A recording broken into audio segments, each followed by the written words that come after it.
It takes the world's most powerful democracy into completely uncharted territory. Donald Trump now stands charged with conspiracy against the United States of America, effectively of trying to organize a coup. On that day, President Trump asked me to put him over the Constitution, but I chose the Constitution, and I always will. There are tonight so many questions. Will the trial take place before the election? If convicted, can he campaign or even govern from prison? Robert and Dan will join us to try to provide some answers. Also on News at 10 tonight. Guilty, the stepfather convicted of the brutal murder of a young baby. The boy's mother also found guilty of allowing the death to happen. Are interest rates about to go up again? And are we finally getting on top of inflation? Joel will be here. 50 years on, the Isle of Man remembers a devastating fire. And new developments on our top silly season story. Is it a bear or a human in a bear suit? It's just tricky. It's like his hands waving. Like, I don't really see bears do that really.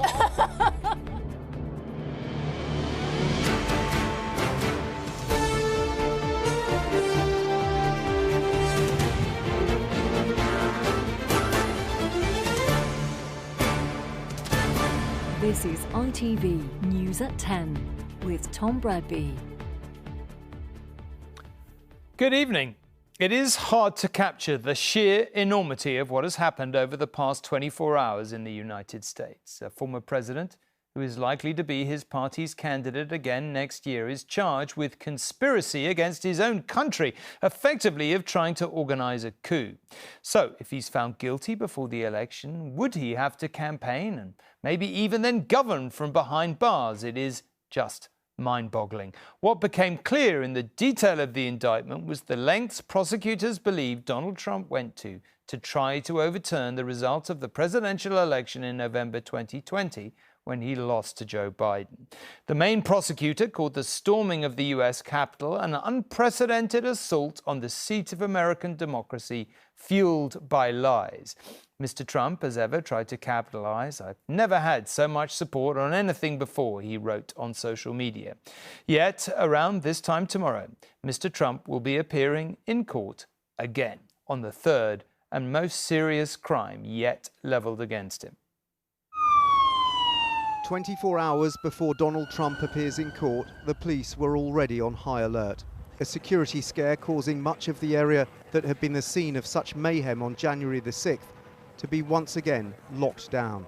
In the end, it was a false alarm, but served to highlight the security concerns ahead of tomorrow's hearing, when the 45th president will face the gravest of accusations. The latest charges accuse Trump and 6 associates of telling pervasive and destabilizing lies about Joe Biden winning the 2020 election. To save our democracy. And conspiring to overturn the result. We love you! It culminated in the storming of the Capitol on January the 6th. Prosecutors say it risked thwarting the peaceful transfer of power, a bedrock of democracy. The attack on our nation's capital on January 6, 2021, was an unprecedented assault on the seat of American democracy. As described in the indictment, it was fueled by lies. One of the co-conspirators facing trial is thought to be Trump ally Rudy Giuliani, who reacted with fury, saying Trump's right to free speech was at stake. You don't get to violate people's First Amendment rights, Smith, no matter who the hell you are, or no matter how sick you are with Trump derangement syndrome. Donald Trump and 6 unnamed people are charged with conspiracy to defraud the United States by using dishonesty, fraud and deceit by trying to overturn the 2020 election. Trump is also accused of scheming to empanel a fake group of electors from key battleground states. They're also charged with a conspiracy to obstruct and impede the January the 6th congressional proceeding and a conspiracy against the right to vote and have one's vote counted. They don't want the American people to decide. Today, Donald Trump's spokesperson doubled down on the stolen election narrative. And we still have evidence coming out to this day that these elections were corrupt, that they were uncertifiable, that rules were changed without the constitutional authority of the state legislatures. You had tens of millions of mail-in ballot requests mailed out unilaterally without guidance. But the authorities have dug into all of these examples and found nothing. No, actually, you're penalized if you speak out. You're censored. You're removed from Twitter. You're disbarred in some cases. I mean, isn't the truth that he believes in democracy as long as he wins? No, I would say that about the Democrats. Donald Trump now faces 3 separate criminal trials. President Trump. He'll be arraigned on the first one tomorrow in Washington. It will be a trial in which the essence of American institutions are scrutinized, examining whether the election was free and fair and whether the incumbent president tried to cling on to power when he knew he had lost. American democracy itself will be on trial. Dan Rivers, News at 10, Washington. Well, the many consequences of charging a past president who is running again for office are frankly hard to wrap your brain around, not least how that campaigning will collide with the growing number of legal processes that Donald Trump faces. In October, President Trump and his businesses face a fraud claim brought by the New York Attorney General. Then in January, we come to the first big political date of the presidential election, the Iowa caucuses. But on the very same day, he also faces a trial for defamation. Just 2 weeks later, he faces a second fraud trial. Then in March comes Super Tuesday, when many states vote for their presidential nominee, one of the most defining days of the campaign, quickly followed by a criminal trial into allegations he paid hush money to an adult film actress. And finally, for now at least, 2 months later, as the final primaries get closer, there's his criminal trial in Florida into the Mar-a-Lago classified documents case. That's 5 trials in 8 months, with other cases like last night's indictment still under consideration. And all that before the Republican convention in July and the election day itself. This is a seismic moment in the story of the American Republic. A situation the founders never anticipated. One that threatens to throw Washington into its worst political crisis since the Civil War. In essence, a former president has been charged with orchestrating a coup and is now contemptuous of the consequences. These are ridiculous indictments, and all they're doing is hoping for massive election interference. That's all they want to do. Already, Donald Trump's Republican rivals are having to navigate the new landscape. The former vice president who the mob wanted to hang, saying his guiding principle was the Constitution. So in this moment, irrespective of how this case plays out, I want the American people to know that I believe with all my heart that by God's grace I did my duty that day. And as I stand for the Republican nomination for president, I want them to know, whatever it means to me, I'll always stand on the Constitution of the United States of America. And the Florida governor claiming no Republican can expect a fair trial in the nation's capital. And a D.C. jury would indict a ham sandwich and convict a ham sandwich if it was a Republican ham sandwich. I think Americans need to be able to remove cases out of D.C. I think the juries are stacked. I think that they're going to want to convict people that they disagree with. Just an hour out of Washington in small-town Maryland, the local Civil War Museum is a reminder that a deep divide is not new. Today, some were celebrating the indictment, others deploring it. Biden is just, he knows he's going to lose. It is something like Joseph Stalin or Putin would do. I think it's despicable. He's really divided us in a way that no one else ever has. Yeah. We are left with the surreal possibility of a presidential candidate winning the White House from behind bars. But some lawyers say while that is constitutionally possible, it is politically inconceivable. The idea that he would be able to credibly and effectively carry out the very, very significant duties of the presidency from a jail cell is completely impossible. But there is no sign that multiple criminal charges are damaging Donald Trump's standing with his core supporters, meaning that this country is now hurtling towards a tumultuous and perilous election season. Robert Moore, News at 10, Washington. Well, I'm joined now by both Dan and Robert from Washington. Look, you've both covered so many different angles of this story. What do you both make of the charges and of how America has reacted to them? Well, essentially what Donald Trump is accused of is subverting the very foundation of American democracy, whether it's the fake elector conspiracy, where he's trying to get stooges to hand in fake results from key battle states, the pressure put on Mike Pence, the spreading of lies, the exploiting of the chaos and violence on January the 6th. What has the reaction been? Well, it's been as divided as the nation remains. Team Trump have likened this to something that would happen in Nazi Germany or Stalin's Russia. Of course, the opponents to Trump will see this as a vital reckoning after years of chaos. That chasm that crosses America really was distilled on January the 6th, the events that were here. I mean, Robert, you got a first-hand look of that. Do you think that still stands? I do. I mean, my sense that day on January the 6th remains to this day, which is that that event, that would-be insurrection, didn't create the fault lines in America. It merely exposed them, Tom. It merely revealed them.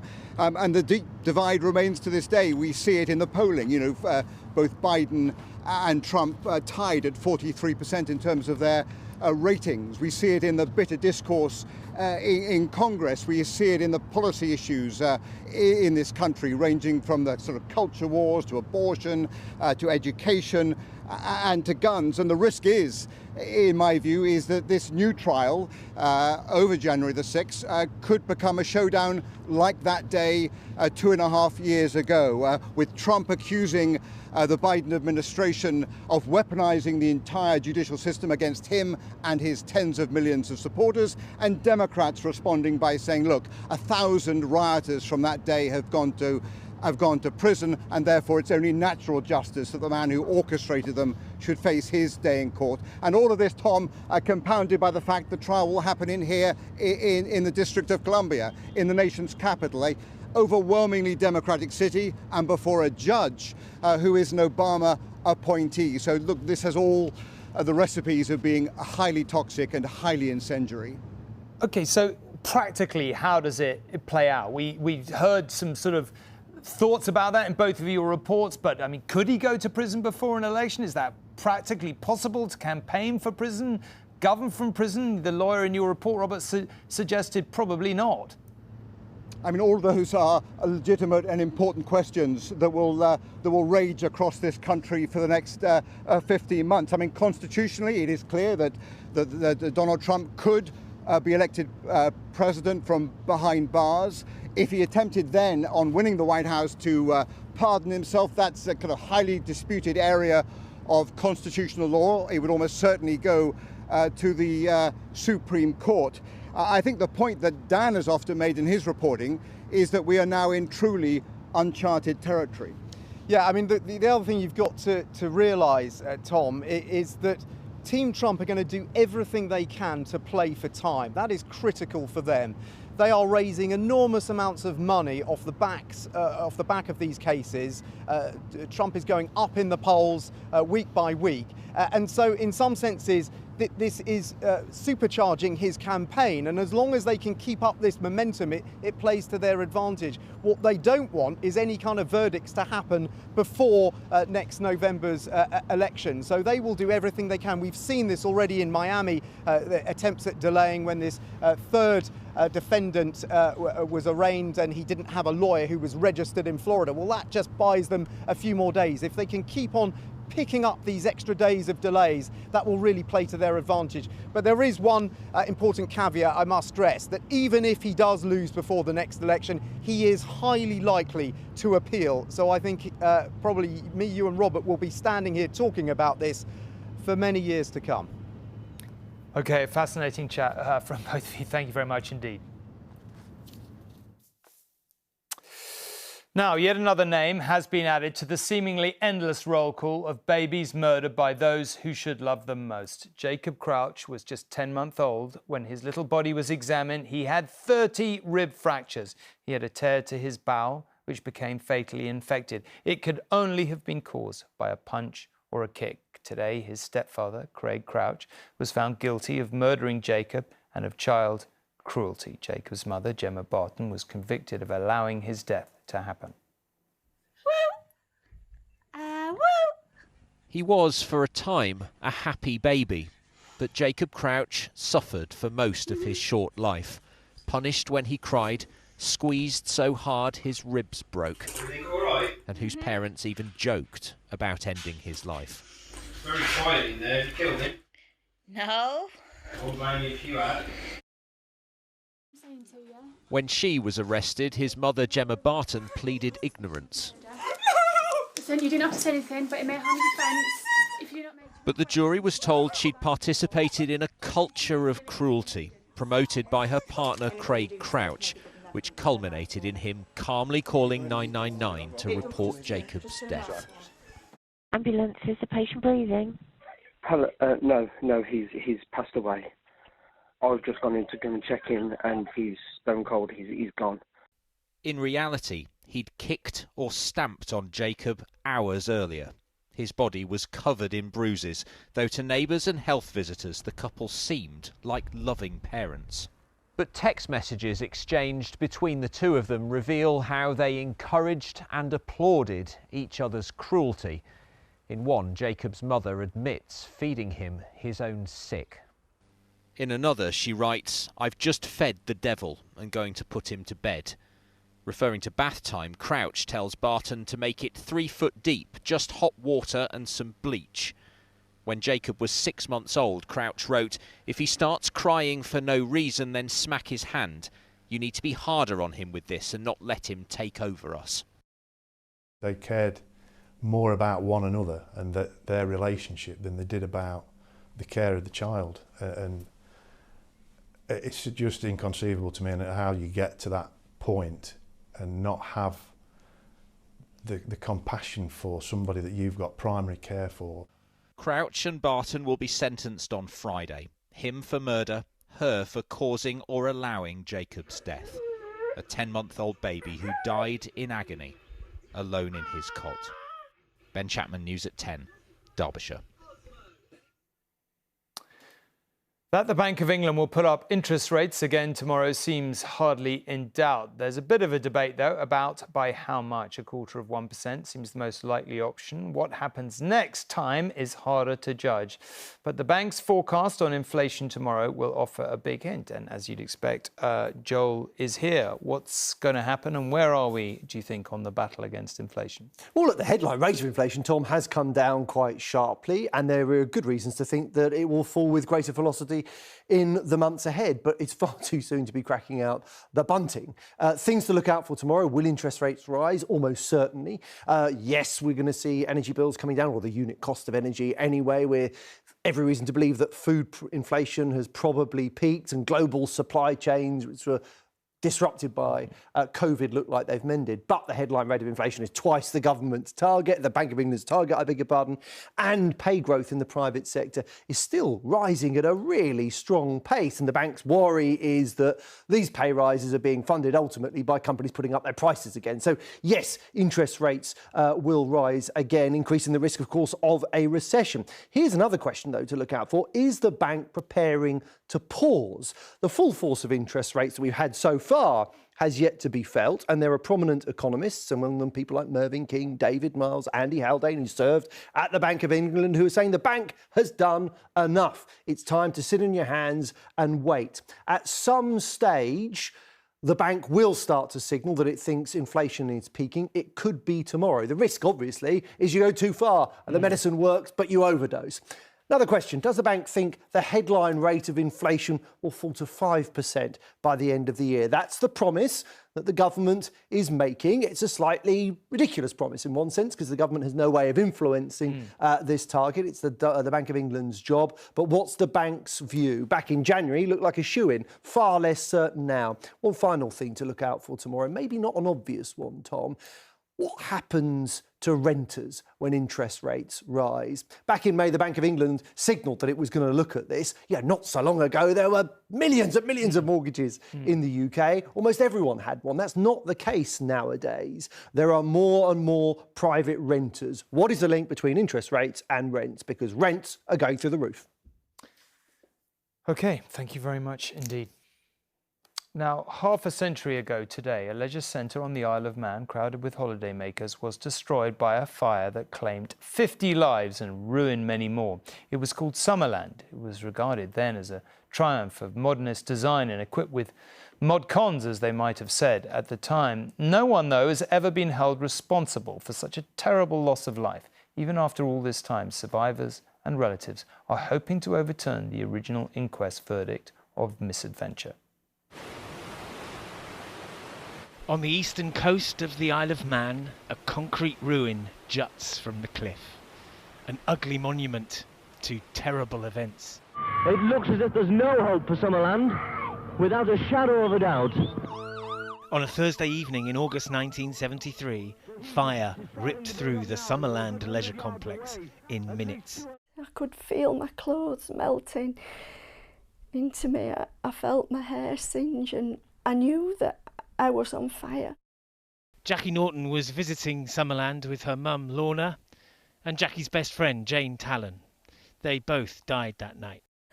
The whole wall of the building went up in flames in a second from the bottom to the top. Summerland was a giant greenhouse designed to replicate tropical temperatures in the Irish Sea. Cascading waterfalls will use the cliff face as backing, and there will be terraces of entertainment. Inside there was room for thousands of holiday makers to eat, drink and enjoy the shows. But the building's roof and one of its walls were made from acrylic sheeting. There was no sprinkler system and no clear fire escape routes. So when the fire was started by children playing with matches in a kiosk near the building's entrance, catastrophe came quickly. You expect your parents to go on holiday and come home. You don't expect them to go away and never see them again. Heather was orphaned by the fire. Her sister, June, also died at Summerland. If the right procedures had been followed in the very beginning, it wouldn't have happened. The inquest which followed Summerland returned a verdict of death by misadventure, a verdict that relatives of the dead want overturned because of its suggestion that the victims were somehow aware of the danger they were in. It was an absolute disgrace. There was no value on human life and no regard for the life sentence that was put on those of us that were involved. There's another disturbing part of Summerland's legacy. Regulations were changed soon after the disaster to make sure that materials used in public buildings were fire resistant, changes which failed to prevent the fire at Grenfell Tower some 44 years later. The lesson of Summerland is still being learned. Geraint Vincent, News at 10. The gunman who carried out the deadliest anti-Semitic attack in United States history is to be sentenced to death. 11 people were shot dead in a synagogue in Pittsburgh nearly 5 years ago by a man with a rifle who'd boasted on social media of his hatred of Jewish people. The jury that found Robert Bowers guilty on 63 separate charges recommended that he be put to death, a punishment the judge is obliged to confirm. Now, a vast amount of medical research in the United States and indeed around the world has been carried out on lab-grown human cells from a single sample taken from a cancer patient more than 70 years ago. Lives of patients with polio, HIV and sickle cell anemia have been saved. But the original donor, Henrietta Lacks, was never told her cells had been taken. Well, now a lab company has agreed an undisclosed financial settlement with her family.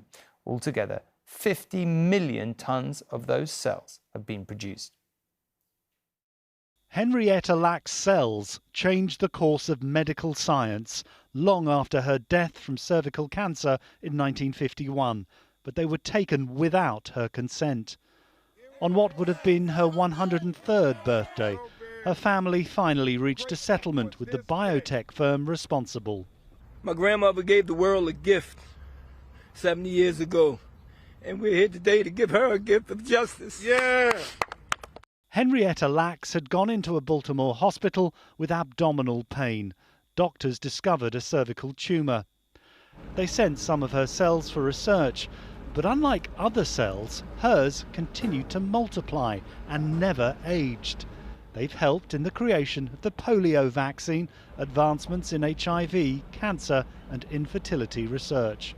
I think it's quite hard to fully comprehend the huge impact that these cells have had on modern science and the sort of range of discoveries that have stemmed from use of these cells. Millions of lives have probably been affected or saved through the discoveries. Henrietta's granddaughter spoke of her family's pride. We're proud of what she's contributed to the world, and we've been all over the place talking with universities and scientists and doctors and learning so much about the HeLa cell.